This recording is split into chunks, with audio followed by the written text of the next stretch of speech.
Johnstown, Pennsylvania experienced a devastating flood on July 20th of 1977. A storm had brought an extensive amount of rainfall, causing dams to burst. Many people came to aid, including the National Guard and the U.S. Army Corps of Engineers. Located in the southwestern part of Pennsylvania, Johnstown contains steep hills which contributed to the Great Flood of 1977.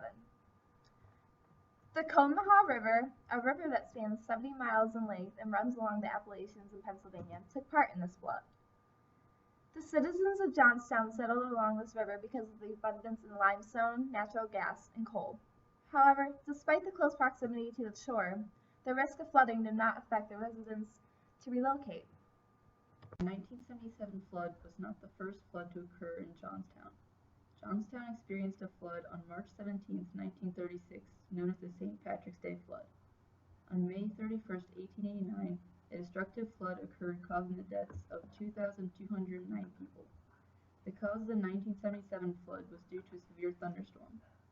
In only 10 hours, the town was covered in a foot of water. Because of this, dams were broken. A total of 6 dams burst, causing more than 30 million gallons of water to enter Johnstown. This led to 84 citizens losing their lives and affecting about 7,700 families. This flood also caused $30 million in property damage. Hundreds were left homeless, taking shelter in churches, schools, firehouses, and dormitories at the University of Pittsburgh. After the flood, people left the town, causing the population to drop by 15%. Johnstown economy never recovered. The Johnstown flood of 1977 was claimed a federal disaster by President Carter. Damaged public facilities were rebuilt thanks to the money lent from the federal government. Many firms in Johnstown did not reopen after the disaster. For example, Bethlehem Steel lost approximately 4,000 workers. Given Johnstown's history with flooding, it is possible the town may receive another flood in the future. If this happens, the town's population is likely to continuously decrease. The best way to prevent flooding is to build dams, levees, and retaining walls. If it hadn't been for the Laurel Run Reservoir, the flood could have reached up to 11 feet. Overall, the Johnstown flood was an extremely devastating one, and the citizens should be aware of how to prevent this disaster in the future. They said it would never happen again, but it did. Torrential thunderstorms soaked the area late yesterday, and by early this morning, it was impossible to reach what has come to be known as the Flood City. Early last evening, it looked like just another rain, but soon sewers could no longer handle the crush. Water backed up behind the bridges where debris had jammed, and the flood of '77 in Johnstown had begun. Area highways buckled or totally eroded, others clogged with floating automobiles.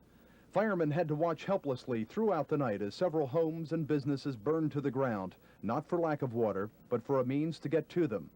And though the terror of tens of thousands of residents was at its greatest in the wet dark, morning brought the full realization about what had happened. The entire downtown area was either flooded or knee-deep in mud. Red Cross officials worked quickly, using boats to transfer blood from their disabled refrigerators to a nearby dairy. Other boats that arrived as a result of appeals in other areas ferried stranded homeowners to higher ground. I'm standing right in front of the Embassy Theater, and our photographer is now panning down towards City Hall, and the devastation is just unbelievable. The waters have not yet receded. This is at 3 o'clock in the afternoon. As you can see, cars are piled up in the middle of streets. We've had reports of extensive looting, and the damage estimates will be somewhere in the hundreds of millions of dollars. Most of the people you talk to that are walking around the downtown say they've never seen anything like it. They can't remember devastation of this degree. 37 years ago today, the streets of Johnstown began to swell with water, a storm system that seemed to not budge for hours. In a town that was once called the flood-free city, in 1977, it was the third great flood that paralyzed this city, killing 85 people from Cambria, Somerset, Bedford counties. Jacqueline Kovac has more from those who lived through it and remembering it tonight. I remember waking up, and like I said, I was just a little girl, and waking up to the roar of the thunder. The thunder was something like you would never, ever imagine you would hear. There were several dams that broke that night, and most catastrophically, the Laurel Run Dam above Tanneryville broke that night and claimed 39 lives of the total of 85 lost.